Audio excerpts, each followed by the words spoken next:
In the last section, we learned about the Pythagorean identity. So if you recall, the coordinates on the unit circle, where the terminal side of an angle in standard position intercepts the unit circle, those coordinates are the cosine of theta and the sine of theta.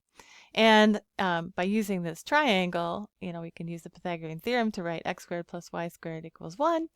Now, x is cosine and y is the sine of theta. And so that can be rewritten as the sine squared of theta plus the cosine squared of theta equals 1. Okay, we talked about that in the last section, but there are a couple of variations of this trig identity. And so, for example, if you take the Pythagorean identity, I'm just going to write it down again here, sine squared of theta plus cosine squared of theta equals 1, okay? And if you divide both sides by the cosine squared of theta, all right, all of both sides. So I had to divide all of both sides by cosine squared of theta, all right? And so I need to divide each term on this side by cosine squared of theta. Cosine squared of theta.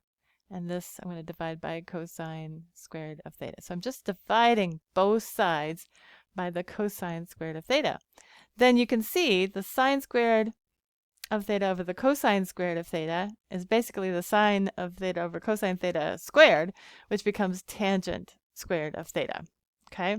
The cosine squared of the cosine squared is just 1, and 1 over the cosine squared can be written as 1 over the cosine of theta, the whole thing squared, right, which is 1 over secant, secant of squared of theta.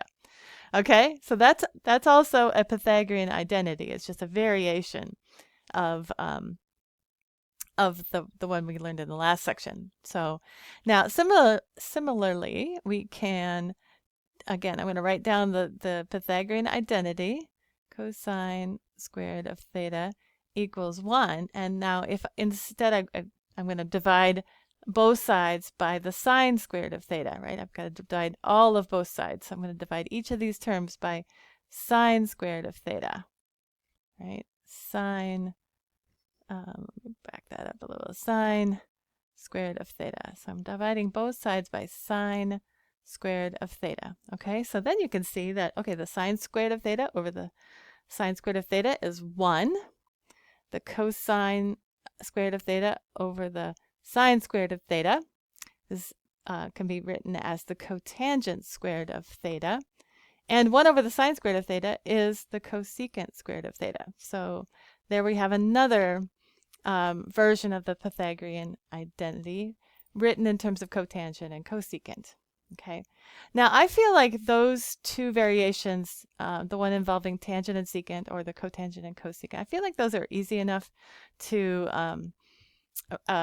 just I know how to get them, right? I don't necessarily memorize those, and then when if I know they exist, and they're easy enough to figure out from the sine squared of theta plus cosine squared of theta equals 1. So I don't really bother memorizing these two. If I need it, I can always just either divide by the cosine squared or the sine squared and figure it out, right? If I'm not sure if I remember it correctly. So now there's a couple other variations. I mean, there are other variations, because we can always take this original sine squared of theta plus cosine squared of theta. If we subtract sine squared of theta from both sides, we'll end up with cosine squared of theta is equal to 1 minus sine squared of theta. All right. So that's just a variation of the of that other Pythagorean identity, right? Now I can also take that Pythagorean identity and I could subtract cosine of squared from both sides, and then I'll get sine. Oops, that looks kind of messy. Let me back up. Sine squared of theta is equal to 1 minus cosine squared of theta. Okay, so sometimes those variations are also useful. All right, so now let's use those variations on the Pythagorean identity. All right, now, so this first one says 1 minus cosine squared over sine of theta, 1 minus cosine squared of theta over sine of theta. Okay, and we want to simplify this expression. All right, so now, I guess I just told you that there's a variation of the Pythagorean identity. I know that 1 minus cosine squared, right? I'm going to use this right here. 1 minus cosine squared is equal to sine squared. So I can rewrite the numerator as sine squared of theta over sine of theta. Okay? Now remember that, and I'll go ahead and write it out. You don't necessarily have to write this out, but I just want to make sure you understand that sine squared of theta means sine of theta times sine of theta, all right, over sine of theta. So we have a common factor of sine of theta in the numerator and the denominator, and so this whole thing simplifies to just the sine of theta. Okay? All right. Now let's look at this other one. We have cosine squared of theta over 1 plus sine of theta. What are we going to do? Well, this is another one where I can use a variation of the Pythagorean identity, right? I said that cosine squared of theta was 1 minus sine squared of theta, right? I got that up here by just subtracting sine squared of theta from both sides of our original Pythagorean identity, right? I just subtract sine squared of theta from both sides. So I can replace the cosine squared of theta with 1 minus sine squared and divide that by 1 plus sine of theta. Now, why would I want to do that? Now, the one thing, both of those variations of the identity, the 1 minus sine squared or 1 minus cosine squared, that's a difference of two squares, and so that factors nicely. So if you remember, let's see, should I write it down somewhere?